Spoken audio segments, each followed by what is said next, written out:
Hello friends, मैं Gautam Kumar best study with Gautam में आप लोगों का पुनः स्वागत करता हूं। चूँकि हम लोग सचिवालय की पीटी की जो परीक्षा निर्धारित है 23 दिसंबर और 24 दिसंबर, उसी को ध्यान में रखते हुए हम लोग इम्पोर्टेंट टॉपिक जीएस से संबंधित जो भी हम लोग पढ़ रहे हैं, तो उसी क्रम में आज जो टॉपिक मैं आप लोगों को बताने जा रहा हूँ, ये भी टॉपिक पॉलिटी का टॉपिक है जो इम्पोर्टेंट है, बहुत ज़्यादा इम्पोर्टेंट है और इससे क्वेश्चन बार बार पूछ रहे हैं।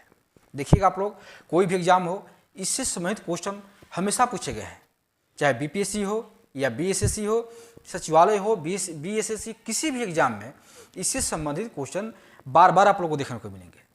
तो जो भी स्टूडेंट न्यू हैं, अगर वो चैनल सब्सक्राइब नहीं किए हैं तो कृपया चैनल सब्सक्राइब कर लें, चूँकि इसलिए कि इससे संबंधित जो भी मैं फैक्ट आप लोगों को बताता हूँ वो आप लोगों के मोबाइल पर चला जाएगा। और अगर टेलीग्राम चैनल ज्वाइन करिएगा आप लोग, तो डिस्क्रिप्शन बॉक्स में उसमें दिया हुआ है लिंक, वहाँ से ज्वाइन करके आप लोग पीडीएफ इसका देख सकते हैं।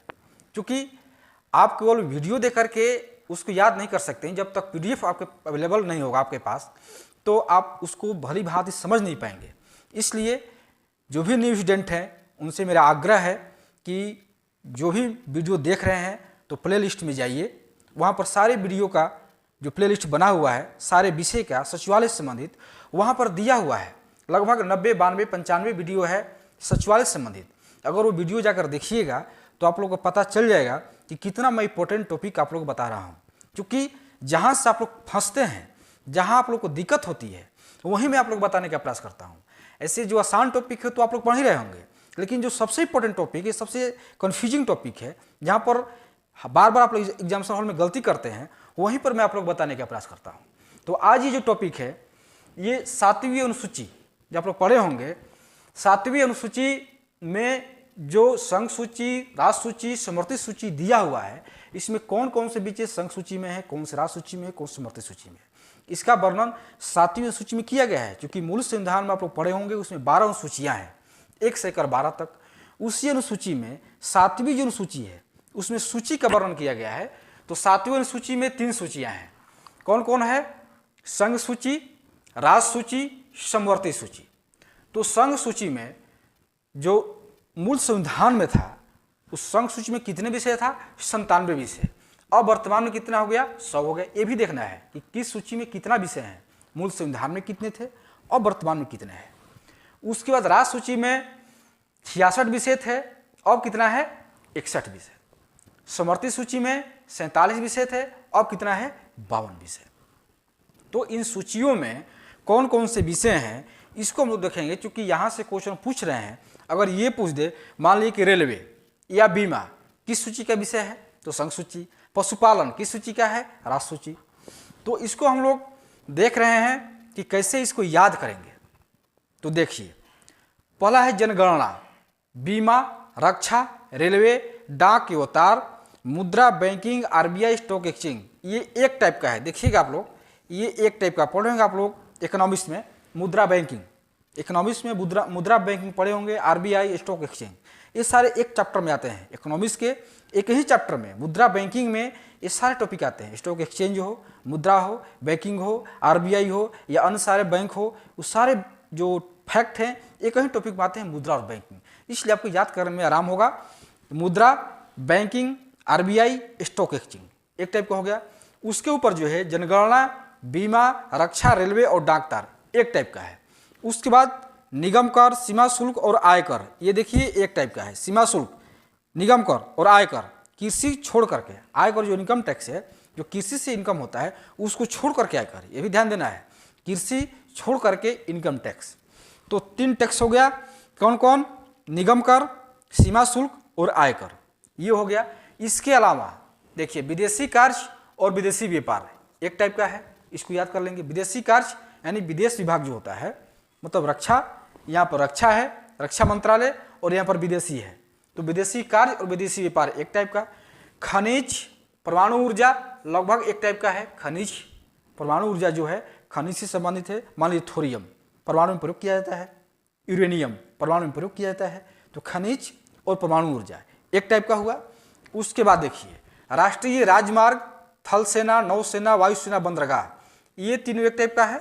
थल सेना, नौसेना और वायुसेना। उसके बाद राष्ट्रीय राजमार्ग है और बंदरगाह है। ये आप लोग देखिएगा। तो इतने सारे जो तत्व हैं, इतने सारे जो फैक्ट हैं, ये संघ सूची के अंतर्गत आते हैं। तो संघ सूची आप लोग को याद हो गया होगा, समझ गए होंगे। क्योंकि इसको याद करने का तरीका यही है, इस तरह से आप लोग आसानी से याद कर लेंगे। जो भी ट्रिक है, जब आप लोग कहते हैं कि कौन सा ऐसी ट्रिक है कि जल्दी उसको याद कर लें, तो ट्रिक से याद तो हो जाएगा, लेकिन जल्दी ही आप लोग उसको भूल जाइएगा। तो कितना ट्रिक याद कीजिएगा, जीएस का सिलेबस बहुत लंबा है, कुछ ही ट्रिक याद हो पाता है, सारे ट्रिक याद नहीं कर पाते हैं। जो भी ट्रिक बनते हैं ये आप लोग बनाते होंगे, तो कुछ ही ट्रिक होता है कि आप लोग याद हो पाते हैं। अधिकतर जो होता है जो भी फैक्चुअल और कंसेप्चुअल दो तरह से क्वेश्चन होते हैं। ट्रिक जो होता है फैक्चुअल संबंधित है, जो कंसेप्चुअल से है थोड़ा सा कंसेप्ट बनाना पड़ता है आप लोगों को। कंसेप्ट बनाइएगा तो हमेशा के लिए याद रहेगा, दिमाग में उसका कंसेप्ट बनाइए तो हमेशा के लिए याद होगा। फैक्ट रखिएगा तो आज याद होगा, कल भूल जाइएगा। लेकिन कुछ जीएस के संदर्भ में फैक्ट याद करना जरूरी है और उसको ट्रिक्स याद करना भी जरूरी है। लेकिन कुछ जो फैक्ट हैं, कुछ जो जीएस के टॉपिक हैं, उसको कंसेप्ट से भी समझना जरूरी पड़ता है। देखिए, तो ये हुआ संघ सूची संबंधित, ये आप लोग देख लिए, याद हो गया होगा।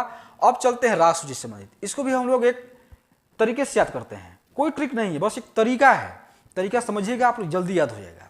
देखिए क्या तरीका है, भूमि, कृषि, सिंचाई, पशुपालन, ये एक टाइप का है। देखिए भूमि पर क्या होता है, भूमि पर कृषि होती है, कृषि बिना सिंचाई के होगा नहीं। सिंचाई हुआ, कृषि हुआ, उस उत्पादन हुआ, तो हम लोग पशुपालन करते हैं।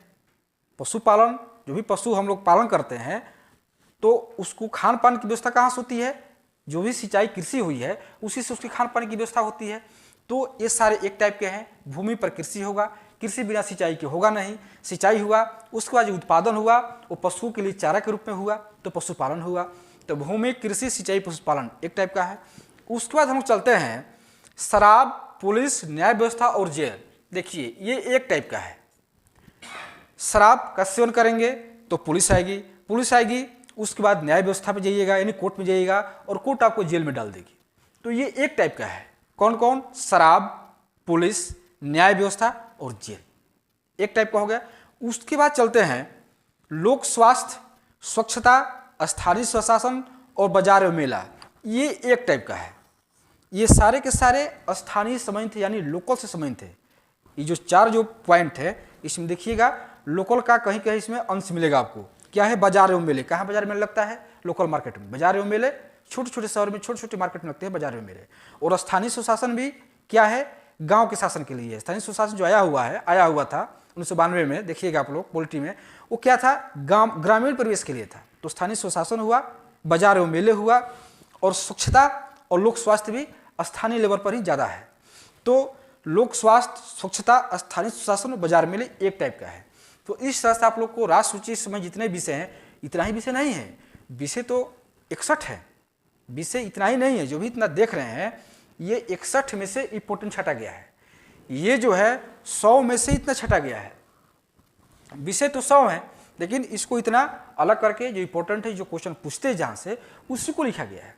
उसी तरह से समवर्ती सूची में वर्तमान में 52 विषय हैं, लेकिन सब विषय इंपॉर्टेंट नहीं है, कुछ ही विषय इंपॉर्टेंट है, उसी को यहाँ पर लिखा गया है। देखिए पहला जो है जनसंख्या नियंत्रण, यानी परिवार नियोजन। जो भी आजकल बातें चल रही है परिवार नियोजन के बारे में, जो भी कानून बनने की जो बात चलती है, परिवार नियोजन कैसे किया जाए, जनसंख्या नियंत्रण कैसे किया जाए, क्या कानून से होगा या सामाजिक बदलाव से होगा, कैसे होगा, आजकल जो चर्चा में है, तो परिवार नियोजन कहिए, जनसंख्या नियंत्रण कहिए, किसका विषय, समवर्ती सूची का। ये भी याद आप लोगों को दिला दें कि संघ सूची में जितने विषय हैं, इस पर नियम कानून बनाने का अधिकार किसको है, केंद्र सरकार को है। ये भी ध्यान दीजिए, संघ सूची के जितने विषय हैं, इसे बीमा, रक्षा, जनगणना, जितने विषय आप लोग देख रहे हैं, इन सारे विषय पर जो भी कानून बनाएगा, अधिनियम आएगा, विधेयक पारित होगा, वो कौन करेगा, केंद्र सरकार करेगा। उसी तरह से राष्ट्र सूची पर जितने विषय हैं, राष्ट्र जो विषय देख रहे हैं, इस विषय पर कौन कानून बनाएगा, राज्य सरकार। ये भी ध्यान देने वाली बात है, जो पॉलिटी में आप लोग पढ़ते होंगे। इस विषय पर राज्य सरकार, इस विषय पर केंद्र सरकार।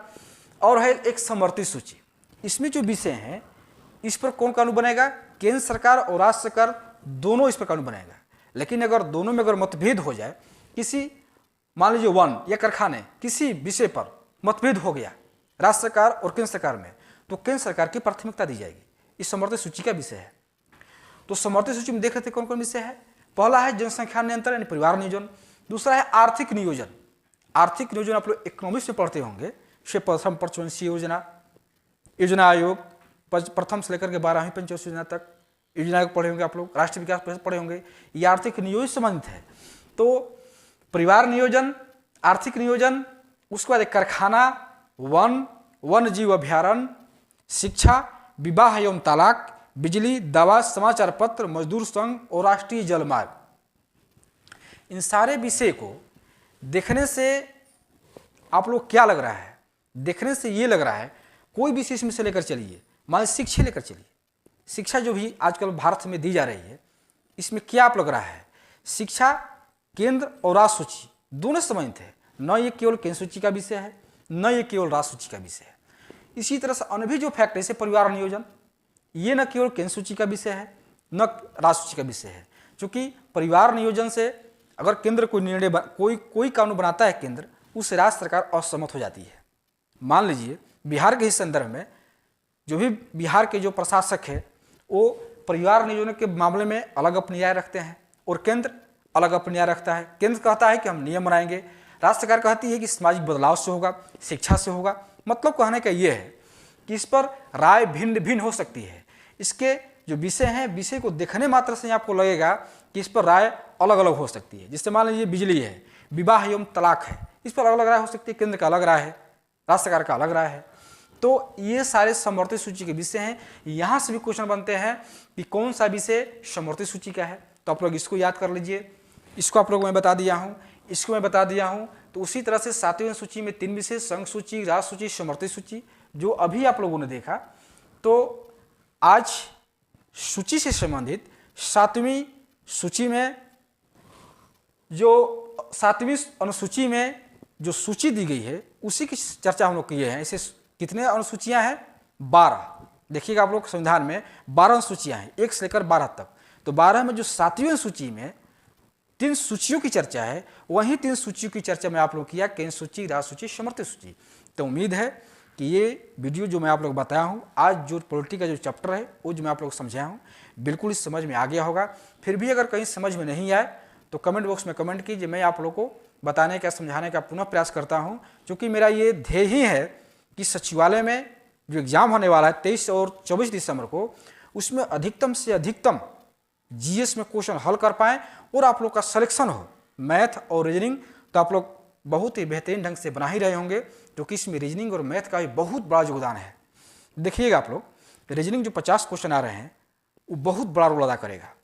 और मैथ जो 25 क्वेश्चन आता है, कभी कभी 30 क्वेश्चन पूछ देता है, 35 क्वेश्चन पूछ देता है। तो मैथ और रीजनिंग आप लोग कंटिन्यू बनाते रहिए, उसको छोड़ना नहीं है, उस पर ध्यान कंटिन्यू देते रहिए। और जीएस जो इंपॉर्टेंट है वो तुम्हें बता ही रहा हूँ। और जीएस जब आप लोग प्रैक्टिस सेट कर रहे होंगे, प्रैक्टिस सेट चालू रखिए। और जो भी आप लोग अलग से अपना जो पढ़ रहे हैं उसको, पढ़ाई को आप लोग क्रम से जारी रखें। और मैं जो वीडियो बनाकर दे रहा हूँ आप लोगों को, मैं जो यहाँ पर समझा रहा हूँ, उसको प्रतिदिन देखते रहिए और वीडियो को पूरा देखिए, संपूर्ण देखिए, शुरू से लेकर लास्ट तक देखिए। तभी आप लोगों को बहुत ही बेहतरीन ढंग से समझ में आएगा। अगर 1 मिनट 2 मिनट वीडियो देखकर छोड़ दीजिएगा तो समझ में नहीं आएगा। क्योंकि बहुत सारी ऐसी बातें होती है कि जब याद आता है तभी आप लोग बताया जाता है। हो सकता है कि वीडियो को लास्ट में बताऊं, हो सकता है वीडियो के बीच में बताऊं। तो इसलिए वीडियो को पूरा देखिए, शुरू से लेकर लास्ट तक देखिए, तभी आप लोग को पूरी बातें समझ में आएगी। तो आज क्या क्लास बस इतना ही। कल फिर एक नए टॉपिक के साथ, जो इंपॉर्टेंट टॉपिक होगा उसी के साथ हम लोग मिलते हैं।